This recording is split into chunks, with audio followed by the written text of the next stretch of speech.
Assalomu alaykum hurmatli kuzatuvchilar. Bugun biz Rishtondan Qarshiga kelganmiz. Sababi bu yerda polni avtomat liniya o'rnatyapmiz. Bugun yakuniy qismi sizlar bilan qisqacha obzor qilamiz.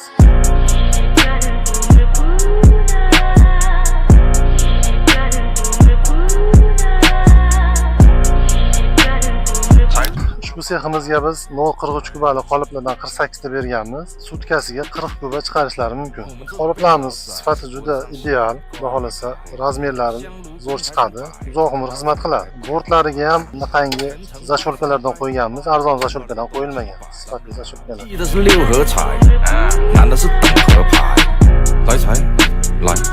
Bu uskunamiz gazobloyni vertikalni kesish uchun mo'ljallangan. Buni qulayliklari juda ko'p. Gazobloyni xohlagan razmerda kesa olasiz, sifatli qilib kesadi. Tros uzilishlari ham deyarli yo'q, sababi zanjir bilan foydalanganmiz. Ishqalanish faqat zanjirda bo'ladi. Vali 4 tali bo'ladi, qarama-qarshi ishlaydi, silkinish deyarli bo'lmaydi. Xavfsizlik tomonlari o'ylangan. Qolipni qimirlamasligi uchun tormoz tizimlarimiz ham o'ta ideal. Bundan tashqari bu shitini ham ko'rsa bo'ladi. Metal bilan jihozlangan. Chiqib tushishni bemalol regulovka qila oladi. G'ish qattiq yoki yumshoq holatda bemalol o'zi xohlagan tezlikka qo'yib ishlatishlari mumkin. Bolt geyka bilan bemalol razmerlarni oson o'zgartirishlari mumkin. Xohlagan razmerda gazobloklar kesishlari mumkin.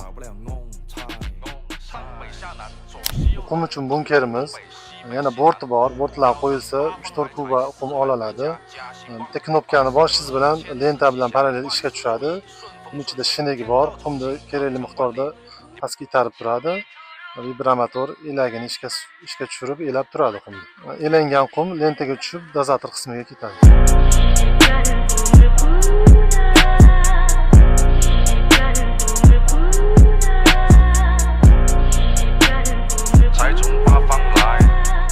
Ushbu ko'rib turgan joyingiz birinchi suv shilkasi bu.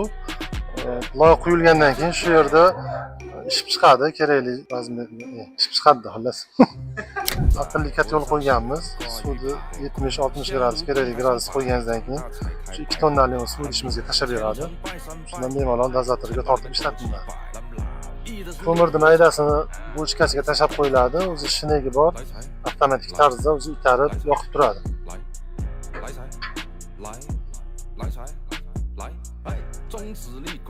Bu avtomat liniyamizning dozator qismi.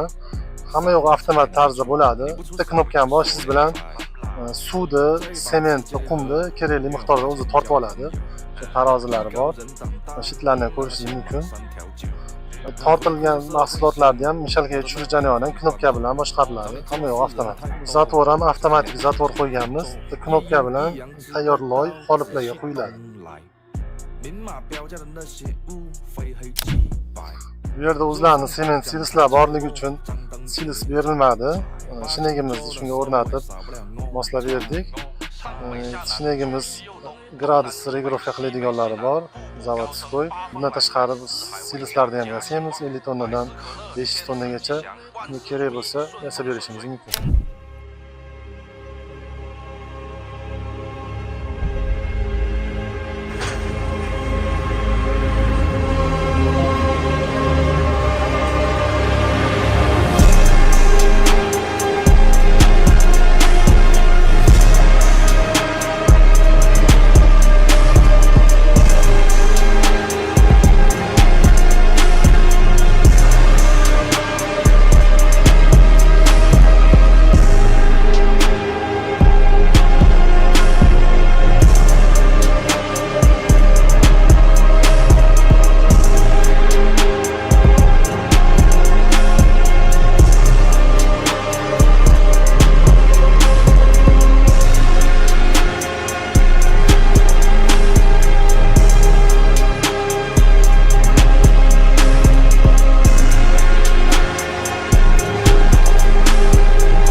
aniqlash uchun birinchi qolipimizni qoraqalpoq sementda qo'ydik, ikkinchisini Navoiy sementda qo'ydik.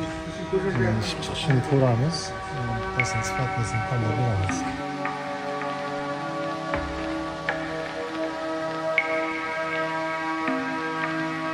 Let's play.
To'rtta qolipga qo'ygandik. Mana ikkitasini kesib oldik.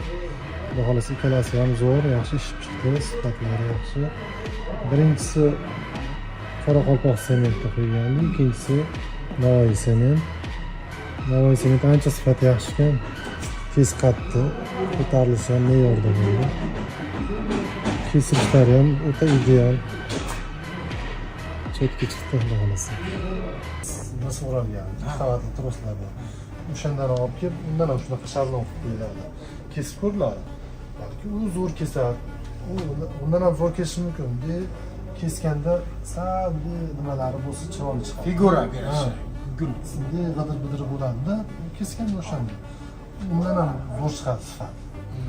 U trosdan ishlatmay qo'yganimiz sababi ilgari zanjirmas edi.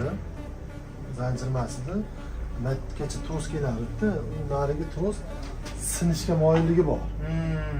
Ko'p ish bo'lsa sinadi. Bunda unaqa narsa yo'q. Endi hozir bu shu holatda bunaqa bo'lgan yo'q-ku. To'g'ri bo'lib kelgan xolos, u zanjir qilyapti u ishni. U tros ham demak sinmaydi uncha-muncha. Bu holat shu holatda. O'sha trosdan ham bitta rulon olib bersangiz, bitta ruloni $200 bo'lsa kerak. Boshqacha chiqadi sifat. Bizda ham bor edi, ishlatmay qo'ydik, o'sha uzilaverganini ishlatmay qo'ydik. Endi mana holatda uzilmaydi. Shunaqangi zapaslar turishi eng g'isht sifatini chiqaradigan joy shift, yaxshi riski noto'g'ri bo'lsa g'isht chiqadi. Hamma joy shiftda hal bo'ladi. Shuning uchun zo'r bo'lishi kerak. Tros aylanib, boshqacha aylanib ketib qoladi. Faza o'zgaradi, bu shamollari shunaqasiga qarab turish kerak. Bu kelganda kerak emas. Moy bo'larsa, bu to'xtatmay qoladi sensor. O'shaning uchun tozalaylar deymizda. Bitta moylar to'planib qoladi, moyga ta'sir qiladi, sensorga to'xtatmasdan tashqi tushirib yuboradi. Bu zapas, bu ham qaytaradi. Sensorni mexanikasi. Mana trosdan ham zapas bo'lishi kerak. Bu hozir necha metr? 5-6 metr, 5-6 metr yoqda. To'rlikni tros bo'lsa kerak, to'g'ri sababi ham uzilishi mumkin-da. Sondir. Uzilsa yugurib ketasiz, qorong'ida to'planmaysiz, qiynalasiz, xafa bo'ladi. Qorong'ida ishlayman deyapsiz, endi uni zapas turishi kerak hammasi. Sex egalari Bekzod aka bilan suhbat qilamiz. Bekzod aka qanday mana bu holatni bitirdik, kesib ko'rdik. Qanaqa taassurotlar siz ko'nglingizdagi bo'ldimi? Taassurotlar Niyatga ish boshladik. Onamiz shartnomalar bo'lgan olib kelib, uni ishlatib, bo'ldi yaxshi. Bular ko'nglingizdagi chiqyaptimi? Rahmat. Aslida shu yerda yuribdi. To'g'ri, xizmat qiladi. Ularni kattalashtirib, xohlasa sizga avtokarlarni gazabula sexlarini qurib beramiz. Shu yerda O'sishda to'xtamaymiz. shunday Birgalikda rivojlanamiz, xudo xohlasa. rahmat.